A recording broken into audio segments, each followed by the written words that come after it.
안녕하세요. 네, 안녕하세요. 네. 오늘 제가 궁금한 게요. 나를 얕잡아보고 만만하게 보는 사람들이 은근히 하는 말이나 행동이라고 할 만한 게 있을까요? 보통 이제 사람들이 누군가를 무시하는 경우에는 상대방의 뭐 기준이나 그 사람의 감정이나 그 사람의 욕구 같은 거를 헤아려 주지 않고 본인의 것을 중요시하는 거잖아요. 근데 은근히 무시하시는 말이나 행동을 보면은 겉으로 무언가 포장을 해요. 나를 배려하는 것처럼 신경 써주는 것처럼 이야기를 하는데 실제로 속내용은 그렇지 않다라는 거죠. 첫 번째 특징이 뭔가 나한테 물어보는데 실제로 그게 질문이 아니에요. 나한테 궁금해서 물어보는 게 아니에요. 그럼 어떤 거죠? 이런 단어가 있죠. 괜찮지? 야, 조대리 일 하나 시켜도 괜찮지? 부탁해도 괜찮지? 이런 이야기를 들으면 이게 물어본 건가? 안 괜찮다고 하기가 어려워요. 괜찮지라고 하니까. 그래서 네네네네 이렇게 되는 거죠. 나중에 또 하는 이야기가 야, 그때 너가 괜찮다며 그때 아니라고 하던가 그런 식으로 이야기하는 거예요. 와, 엄청난 기술인데요. 그죠? 어떻게 보면 이런 분들 다른 사람 착취하고 이런 거 워낙 잘하셔서 두 번째로는 거짓 조언을 많이 해요. 거짓 조언이요. 그쵸? 실제로 나에게 뭔가 나를 위한답시고 뭐 친구로서 이야기해줄게, 내가 너한테 뭐 하나 알려줄게 하면서 조언을 해주는데 결국에는 그냥 본인이 하고 싶은 이야기 하는 거예요. 나를 위한 이야기가 아닌 거예요. 이런 분들이 한 조언을 보면은 대부분 영양가도 없어요. 특히 많이 하시는 조언들이 내려놔라. 야, 그거 네가 욕심이 많아서 그래. 특히 임신이 안 되는 친구한테 아이가 있는 분들이 가끔 그런 이야기들 많이 하시거든요. 야, 그거 나도 잘 안 되는데 그냥 다 내려놓으니까 되더라. 공부하는 친구한테 야, 그거 뭐 이렇게 열심히 하려고 해. 그거 내려놓고 편하게 해. 뭐 너무 열심히 하려고 해. 너 욕심이 너무 많아. 이런 식으로 실제 나를 위한 조언이 아닌데 그런 조언을 한다는 거죠. 그런 조언은 그럼 왜 하는 거죠? 본인이 나보다 더 뛰어나다는 걸 느끼고 싶어 하는 것 같아요. 가령 선생님 친구분 중에 유튜브 관련한 종사자도 아닌데 갑자기 그러는 거예요. 나 유튜브 진짜 많이 보는 사람으로 이야기 하나 해주면은 진짜 너 위해서 하는 건데 너 그 제목을 조금 재밌게 해야 돼. 보통 이런 분들이 이제 그러면서 이제 어떻게 보면은 내가 너보다 뛰어나고 내가 너보다 더 위에 있다라는 거를 알리고 싶어 하시는 거죠. 조언이라는 포장지네요. 그쵸. 실제로 너를 위한 거라고 하지만 사실 나를 위한 게 아니죠. 그래서 이제 거짓된 질문이 있고 거짓된 조언이 있다면 세 번째 이제 거짓된 공감을 많이 하세요. 거짓된 공감. 그쵸. 가령 뭐 친구한테 야, 아까 너 지혜 때문에 너 기분 나빴지? 화났지? 아니, 나 화 안 났는데? 그러면 아니야, 너 그 왜 화가 안 나? 너 화났잖아. 너 왜 감정을 숨겨? 그러면서 이제 막 지혜 욕을 막 하는 거예요. 사실 이제 공감하는 척 하지만 이건 본인의 감정인데 본인의 감정이 내 감정이랑 같을 거라고 생각하고 본인의 감정을 어떻게 보면 주입시키는 거죠. 실제로 나는 아니라고 하는데 내 감정은 아니라고 하는데 본인이 더 잘 안다고 하거나 내가 지금 그 부분을 뭐 감추려 한다고 하거나 내 감정을 존중해주지 않는 거죠. 그러니까 책임을 전가한다는 느낌도 받았습니다. 어떻게 보면 나를 뭔가 이용을 하는 거죠. 그런데 그렇게 은근히 행동하고 말하는 사람들한테 내가 대놓고 어떻게 대처하기가 굉장히 어려울 것 같은데 쉽지 않죠. 좀 편하고 단호하게 어떻게 대처할 수 있는 방법이 있다면 어떤 게 있을까요? 보통 이제 타인을 무시하시는 분들을 보면은 어떻게 보면 관계에 있어서 굉장히 수직적이고 뭔가 조금 닫혀있고 유연하시지 못하신 분들이거든요. 보통 이런 분들 생각도 유연하지가 못해서 레퍼토리가 항상 정해져 있어요. 나한테 하는 이야기가 내가 부족해서 나한테만 하는 이야기가 아니라 이 사람들은요 어딜 가도 똑같이 그 이야기 하고 다녀요. 결국에는 이 사람이 본인의 레퍼토리가 나한테 통할 거라고 생각한 거나 이런 거짓된 뭔가 방식을 사용하는 거는 그 부분은 나를 무시한 게 맞아요. 하지만 이 이야기를 하는 이 콘텐츠 내용이 나여서 하는 나를 그 부분까지 무시한 건 아니라는 거죠. 결국 이걸 이 사람의 문제지 나의 문제가 아니라는 걸 좀 분리를 해야 하고 저는 그래서 이런 사람들과 대화를 할 때 분리하기 위해서 그럴 수도 있어 이 생각을 많이 해요. 제가 환자분들한테 그럴 수 있어요 라고 이야기하는 경우는 제가 정말 굉장한 제 공감을 표현하고 싶을 때 선생님 저 어제 제 친구랑 싸웠는데 화가 너무 많이 나가지고 그런 이야기 하실 때 화 많이 나실 수 있죠. 그럴 수 있죠. 이거는 진짜 정말 공감을 표현하는 건데 간혹 너는 그럴 수도 있어. 뭐 너 생각은 그럴 수도 있어 라고 이야기할 때가 있어요. 그건 어떻게 보면은 저와 상대방을 저는 이제 경계를 짓는 거예요. 무언가 상대방을 무시하시는 사람들을 보면은 이런 분들은 나와 타인의 경계가 없어요. 앞에서도 내 감정인데 상대방도 이런 감정을 느낄 거라고 생각을 하고 나는 그래도 괜찮다고 생각하는데 얘도 그래도 괜찮을 거라고 생각을 하고 경계가 없거든요. 저는 이런 분들에게 항상 좀 경계를 어느 정도 만들어주는 거예요. 너는 그렇게 생각할 수도 있어. 너 말이 맞을 수도 있어. 근데 그렇다고 나도 그렇게 생각한다는 건 아닌 거죠. 경계가 없는 순간 그 상대가 하는 말에 나까지 휘둘려 버려가지고 같은 흙탕물에서 뒹굴 수도 있겠다라는 생각이 들었는데 그렇게 경계를 세우는 게 상대방과 나를 분리하면서 나까지 같이 흙탕물에서 싸우지 않고 뒹굴지 않게 하는 하나의 자기보호 방법이다라고 이해하면 될까요? 네, 그렇죠. 뭐 고슴도치 딜레마 같은 것도 있잖아요. 보통 이제 동물들은 추워지면 서로 붙는다는 거죠. 온기를 나누기도 하고 서로 이제 바람을 막아주기도 하는데 고슴도치는 얘네가 가시가 있어서 붙으면 이제 서로 찌른다는 거죠. 살려고 붙었는데 붙으면 찌르니까 또 멀어지고 또 멀어지면 또 추우니까 붙고 이런 게 딜레마라는 건데 보통 이제 사회심리학에서도 이 이야기를 많이 이야기하는 게 사람들은 누구나 좀 가시가 있어서 항상 이제 거리가 지켜줘야 되는데 어떻게 보면 나를 무시하는 사람들은 이런 거리 조절이 안 되는 거거든요. 그래서 항상 좀 이제 나라도 이제 거리를 좀 지키려고 하는 게 필요한 거죠. 그렇다면 지금은 우리가 은근히 나를 얕잡아 보는 사람에 대해서 이야기를 했는데 그렇다면 대놓고 나를 무시하거나 얕잡아 보는 사람들도 분명히 있어요. 그런 사람들의 말이나 행동은 어떤 게 있을까요? 정말 대표적인 개무시의 이제 끝판왕은 네. 의도적인 침묵, 뭐 침묵 전략, 뭐 이런 이야기 많이 하죠. 누군가 나한테 그렇게 의도적으로 침묵을 하면은요, 그 사람이 나한테 화났다는 것도 이야기하지 않고, 뭐 때문에 화났는지, 뭐 이런 걸 이야기 안 하면은요, 내가 그 사람이 궁금해져요. 내가 생각하게 돼요. 아, 저 사람 왜 나한테 화났지? 내가 뭘 잘못한 거지? 내가 계속 이제 막 곱씹는다는 거예요. 심지어 이제, 내가 어떻게 하지 이 사람을 풀어줄까? 막 그런 고민까지 하게 되고, 가령 뭐 직장에서는 갑자기 뭐 상사가 어느 날부터 내 인사만 안 받아준다는 거예요. 어떤 친구는 막 이야기하다가 내가 무슨 말만 하면은 갑자기 대답하지도 않고 조용해지고. 그쵸. 이런 사람들이 이제 진짜 대놓고 이제 이게 조금 더 강해지는 경우에는 옆에 있는 사람을 통해서 나한테 무슨 이야기를 전달하죠. 소위 말해서 은따라고 하는 말이 있잖아요. 은근히 따돌리는. 조장하려고 하는 거죠. 예. 뭐 김대리 옆에 있는 조대리한테 뭐 보고서 좀 다시 올리라고 해. 뭐 이런 식으로 옆을 통해서 이제 이야기하기도 하죠. 나랑 잘 지내다가 갑자기 말 안 하는 경우가 많이 있는 것 같거든요. 저도 그런 경험을 받은 적이 있어요. 근데 진짜 그 사람한테만 신경이 가고 저 사람이 왜 나한테 그런 말을 안 할까 굉장히 이제 사람이 피폐해지더라고요. 그쵸. 진짜 특이한 게 이렇게 의도적으로 무언가 나를 무시하는 내 인사를 안 받고 아무 말도 안 하고 심지어 이제 가까운 사이였는데 이런 사람들을 마주하면요. 내가 그냥 화만 나는 게 아니고요. 무서워요. 괜히 그 사람이 무섭고 그 사람 만날 생각하면 막 불안해져요. 많은 문헌에서 이런 상황에서 의도적으로 나를 무시하는 사람이 있을 때 기본적으로 크게 두 가지 원칙을 이야기를 하죠. 첫 번째로는 나에게서 원인을 찾지 마라. 뭘 잘못했지만 생각하려고 하고 이런 것들이 어떤 그 사람이 조종하는 거기 때문에 나에게서 원인을 찾을 필요가 없다. 그 사람의 문제인 거다. 두 번째로는 풀어주지 마라.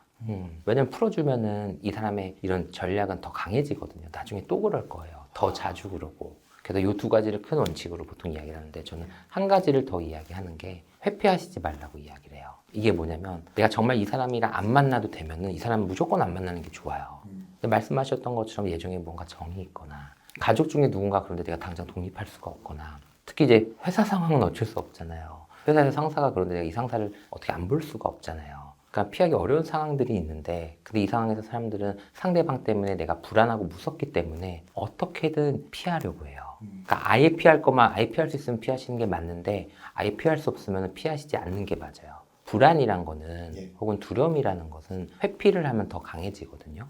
어느 날 의도적으로 뭐 내 인사를 계속 씹는 그런 부장님이 뭐 휴가를 갔어요. 부장님 안 오니까 너무 좋아요. 그 순간 무슨 생각을 하게 되냐면 역시 부장은 없어야 돼. 부장이랑 있으면 너무 힘들어. 부장이 더 무서워져요.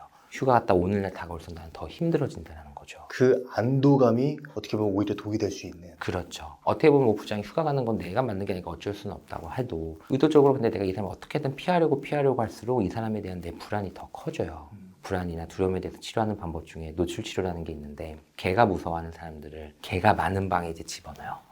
못 나오게 해요. 네. 그래가지고 내 불안을 극복하게 하는 거예요. 근데 이 홍수법은 사실 좀 위험하긴 해요. 더 일종의 트라우마가 생길 수도 있고. 그래서 요새는 이제 단계적으로 노출을 해요. 뭐 그림을 보게 하고, 뭐 인형을 만지게 하고, 뭐 조그만한 게 조금 더 큰 게, 더 큰 게 이렇게 올려가는 것처럼 단계적으로 결국에는 회피를 하지 않고 뭔가 노출되는 게 필요한데 대인관계에서 내가 노출 치료하는 거는 굉장히 쉽지 않거든요.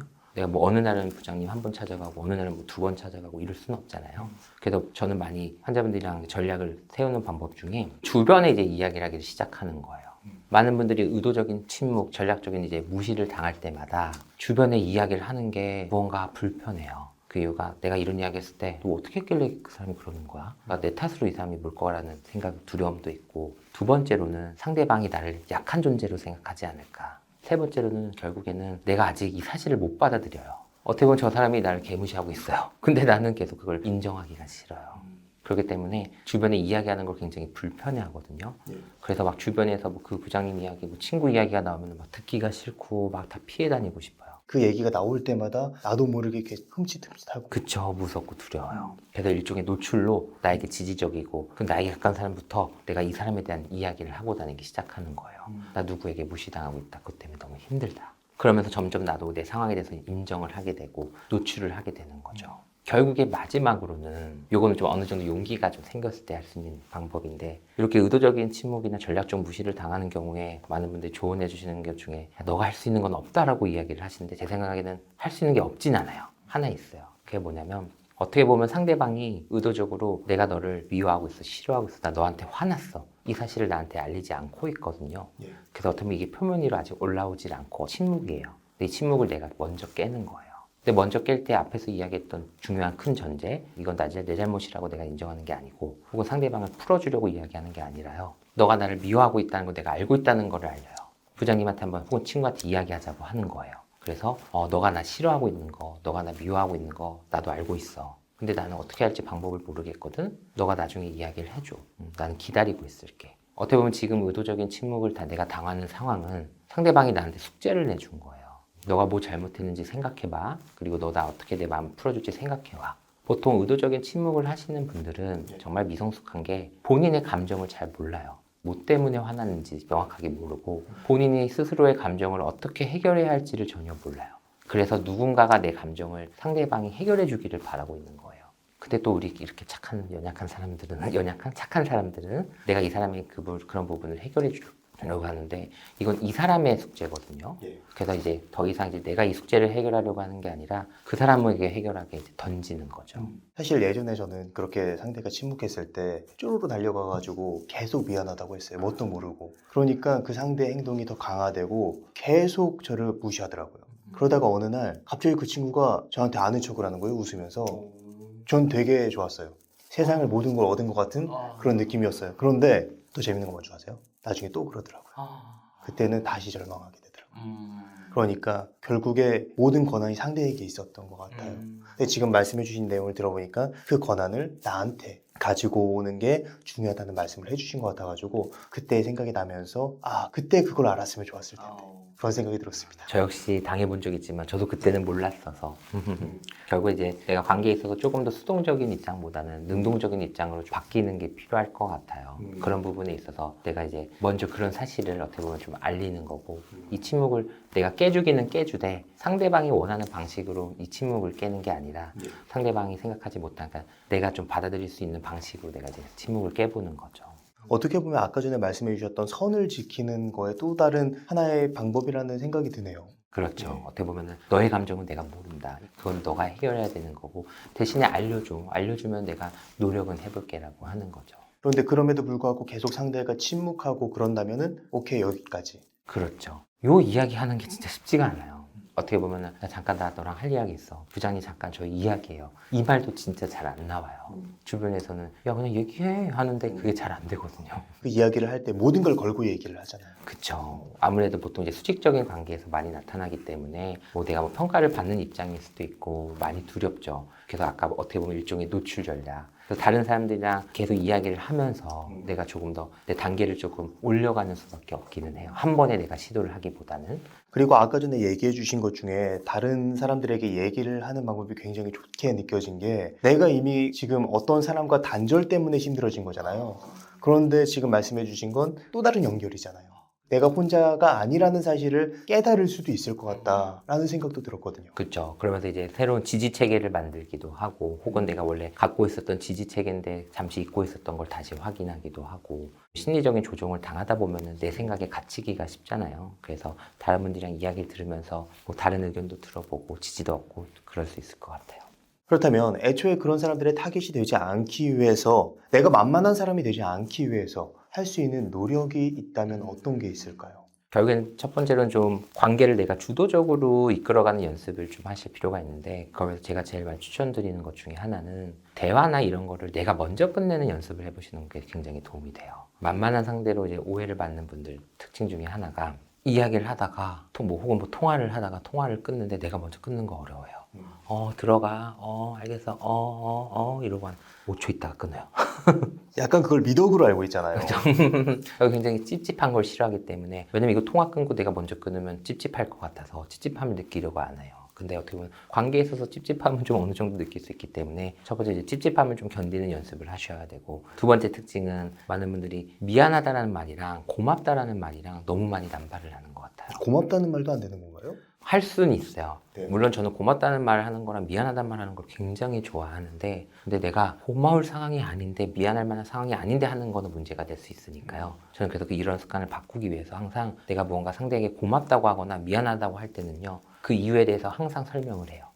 근데 만약에 설명할 만한 이유가 없다. 고맙다라고 습관적으로 할 뻔했는데 마땅하지 않은 것 같은데? 그러면 그 표현을 하지 않는다는 거죠. 두 번째로는 고맙다라는 표현과 미안하다는 표현 중에 저는 보통 한 가지만 쓰려고 해요. 예전에 제 습관 중에 하나가 늦었지 내가 미안해 기다려서 고마워 미안해가 항상 같이 나와요. 콤보처럼. 그래서 요새는 한 가지 단어만 쓰려고 해요. 이건 내가 잘못해서 미안해하는 상황이 맞는 건지, 이 친구가 배려해줘서 내가 고마워하는 상황이 맞는 건지 한 가지만 주로 이제 표현을 하려고 하죠. 그리고 이제 세 번째로 마지막으로는 불필요하게 내가 만만한 존재라는 인식을 타인에게 심어주시는 분들을 보면은 너무 가슴 아픈 게, 타인이 나에게 행동한 거에 대해서, 잘못된 행동에 대해서 그럴 수도 있지라고 생각하시는 게 너무 많아요. 혹은 그럴 만했겠지. 근데 보통 이런 이야기를 많이 하시는 분들의 특징 중에 하나가 내 분노가 너무 커서, 혹은 내가 내 분노를 조절하기가 어려워서 그런 경우가 있어요. 그러니까 상대에 대해서 내가 분노를 안 느끼려고 해요. 근데 뭐 인지부조화라고 하잖아요. 내가 믿고 있는 신념이나 내 생각이 있는데 이걸로 이 상황이 설명이 안 되면 사람들은 불안하거든요. 근데 뭔가 다른 데서 이유를 뭔가 끄집어 오는 거예요. 쟤도 그럴 만했겠지. 나한테 뭔가 문제가 있었겠지. 결국 내가 상대방의 행동을 정당화하는 이유는 내가 상대방에 대한 분노를 계속 감추하기 위한 거고요. 그래서 조금 더 본인의 분노에 대해서 저는 조금 인지를 하시는 게 필요하지 않을까 생각을 합니다. 결국에 내가 만만한 사람이 되지 않기 위해서는 나의 객관화가 굉장히 중요한 포인트가 될 수 있을 것 같다라는 말씀으로 받아들이셨는데, 네. 그러기 위해서는 계속 나를 돌아보고 성찰하는 시간이 필요할 것 같다는 생각이 들었습니다. 쉽진 않겠지만 필요한 과정이죠. 마지막으로 아까 전에 이제 침묵하는 사람들이 주변에 있거나 아니면 내가 너무 얕잡아 보이고 만만하게 보이는 사람들, 그렇게 보여지는 사람들을 위해서 한 말씀 해주신다면 어떤 말씀? 만만하게 보이는 그런 오해를 받는 사람들 주변에 항상 그런 친구들이 있어요. 야, 그거 너가 너무 착해서 그래. 너가 너무 친절해서 그래. 야, 사람 잘해주지 마. 야, 너가 그거 거절을 잘 못해서 그래. 좀 단호하게 거절해. 뭐 이런 이야기 하시는 분들이 있거든요. 그런 분들 때문에 더 상처받아서 이제 병원에도 오시고 하는데, 사실 뭐 친절하고 착한 거는 제 생각에 이 사람의 매력이거든요. 이 사람이 친절하고 착하니까 이 사람의 주변에 본인 같은 친구도 있는 거고, 근데 본인한테 착하고 친절한 거는 맞는 거고 타인에게 친절하면 안 되는 거고 그런 건 아니잖아요. 그렇죠. 그리고 또 많은 분들이 단호하게 거절하는 이야기 진짜 자주 하시는데, 성인들끼리 괜찮아 나 안 할게 하면 된 건데 내가 뭐 상대방한테 뭐 욕을 할 수도 없고, 어떻게 보면 그러니까 만만한 사람들이 무언가 이 사람들이 잘못되어서 상대방이 나한테 이러는 건 아니거든요. 어떻게 보면은 주변에서 그런 사람들이 마치 만만한 사람을 더 만만하게 보는 건 아닐까라는 생각을 해요. 그리고 이제 만만하게 보인다라고 스스로 이제 평가하시는 분들한테 드리고 싶은 이야기가, 제 다른 환자분이 해주셨던 이야기가 있는데요. 이분이 우울증이 정말 심할 때 본인 탓을 엄청 많이 하셨어요. 근데 어느 날 저한테 오셔서 선생님 제가 너무 많이 좋아졌어요. 이야기해 주시는 거예요. 그래서 어떻게 좋아지셨어요? 어떤 부분이 좋아지셨어요? 여쭤봤더니, 제가 지금껏 우울할 때는 저는 겨울이 오는 게 제 탓인 줄 알았어요. 겨울이 계속 반복해서 오니까 이게 내가 그 겨울을 만든다고 생각을 하시는 거예요. 보통 주변에 나를 힘들게 하는 사람들이 계속 생기는 경우에 많은 분들이 이렇게 반복되는 거는 이거 나 때문 아니야 라는 생각들을 많이 하세요. 근데 겨울이 오는 게 내 탓일 수 없는 것처럼 그런 사람들이 내 주변에 있는 게 다 내 탓은 아니거든요. 회사에 뭐 그런 사람 있고 친구 중에 그런 사람 있고, 이거 내가 다 어떻게 조절을 해요. 근데 그분이 또 그런 이야기를 하셨거든요. 하지만 겨울이 오는 게 내 탓이 아니라는 걸 지금은 알지만 제가 그렇다고 아무 준비를 안 하진 않을 거예요. 겨울이 오면 외투도 준비를 할 거고, 감기에 걸릴 수는 없으니까. 그러니까 결국에 이제 모든 게 이제 내 탓이라고, 저런 사람들이 나를 무시하는 게 내 탓이라고 생각하시는 분들한테 더 이상 그게 반복되는 그런 상황이라고, 그게 다 내 탓이 아니라는 건 좀 아셨으면 하고, 하지만 그렇다고 해서 우리가 아무 준비를 안 할 수는 없으니까요. 나를 보호하기 위한 준비는 해야겠죠. 이 이야기를 좀 드리고 싶네요. 사실 오늘 선생님 얘기를 들으면서 저도 이제 과거의 그런 감정적인 경험이 올라오는, 울컥하는 경험을 좀 느꼈어요. 그래서 그런지 더 와닿는 시간이었던 것 같습니다. 저도 울컥했거든요. 왜냐면 저도 의도적인 침묵을 당한 적이 있고 어떻게 보면 이런 분들 진짜 많은 것 같아요, 우리 주변에. 그래서 저도 당한 적이 있고 그분 저는 안 봐도 돼서 그때 감정이 저는 해결이 되었다라고 생각을 하고 있었는데 어떻게 보면 해결이 좀 덜 되었던 걸 수도 있을 것 같아요. 그 당시에 저도 제 탓을 좀 많이 했던 것 같고요. 근데 많은 사람들이 아마 그런 경험을 하면은 내 탓이라고 담아두고 있는 사람들이 많이 있을 것 같아요. 그런 사람들에게 지금 해주신 말씀이 굉장히 큰 따뜻한 위로가 되지 않았을까라는 생각이 드네요. 만약에 선생님께서는 과거에 의도적인 침묵을 당하고 다시 한번 또 절망하고 그랬던 그 당시에 나에게 무언가 한 가지 이야기 해주시고 싶은 게 있으세요? 네 탓이 아니야. 너무 좋죠. 저는 또 하나 만약에 그 당시에 저에게 전달될 수 있다면 하고 싶은 이야기가 그 사람 아무것도 아니야. 이 이야기를 꼭 해주고 싶어요. 물론 그 당시에는 주변에서 아무리 이야기해도 들리지 않을 텐데 적어도 이제 과거의 저에게는 이 메시지가 전달이 되었으면 합니다. 저한테도 전달이 되었습니다. 오늘은 나를 얕잡아 보는 사람들을 어떻게 대처해야 하는지, 그리고 그런 사람들이 어떠한 심리를 가지고 있고 내가 그렇게 만만하게 보이지 않기 위해서 무엇을 해야 하는지에 대해서 이야기를 들어봤습니다. 그럼 오늘의 심리학은 여기까지 하도록 하겠습니다. 좋은 말씀 해주셔서 감사합니다.